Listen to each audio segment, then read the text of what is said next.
In this video we are going to talk about for loops, which is just one type of loop that exists in Python. Although for loops aren't the only kind of loop, they are frequently used and will come up often in this course. A for loop repeats a certain code over a specific number of iterations. The number of iterations is specified either by us or by an object we've created. The syntax is pretty simple. We start with for I in, then we specify an object to iterate over. Let's start with the string geography. After that, we add a colon and a line break. Everything that should happen within this loop needs to be written as indented code. First, we want to print the value I in each iteration. But what exactly does that mean? The for is a keyword in Python syntax and must be used exactly like this in a for loop. The I is a variable name that I have chosen, and it can be any name you like. Often people use the letter I, but you could use any other name. This variable holds the value of the current iteration from the object. So it iterates over this object, a string in this case, and step by step each element is taken out and assigned to the variable I. In the first iteration, G is taken out and I has the value G. In the second iteration, E is taken out and I then has the value E. Then comes O, and so on and so on. By printing the value each time, it will be printed in sequence as individual elements in the console. This is the first iteration, the second iteration, the third iteration, and so on. However, you can't iterate over just any object. If I use a number instead of a string as the object to iterate over, I will get an error message.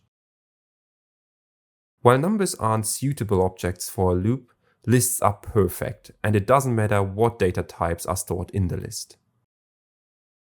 So, if I have a list that I want to use as the object to iterate over, I can use its variable name in the for loop.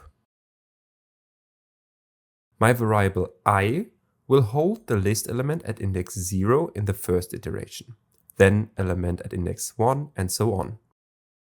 In this case, I'm not iterating through the characters of a string, but through the elements of a list. So, in a for loop over a list, the individual elements are picked out.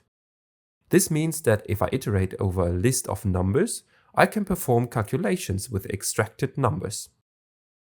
For example, if we have a list of ages, we can iterate over this list and calculate the birth year by subtracting each element from the current year. Sure, this calculation isn't super accurate, but you get the idea. We could, for instance, print the result of this calculation using an f string. In an f string, we can combine variables with curly brackets with any text. If a simple printout of the result isn't enough, we can use our knowledge of lists to write the calculated results into a list one by one. First, we create an empty list.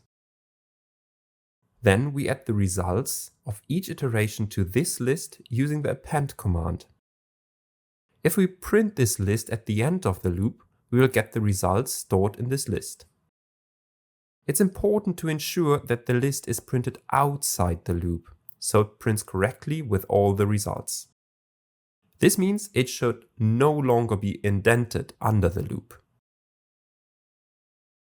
To make it clear that the name of the variable I was just a random choice from my side, I would like to rename it to age.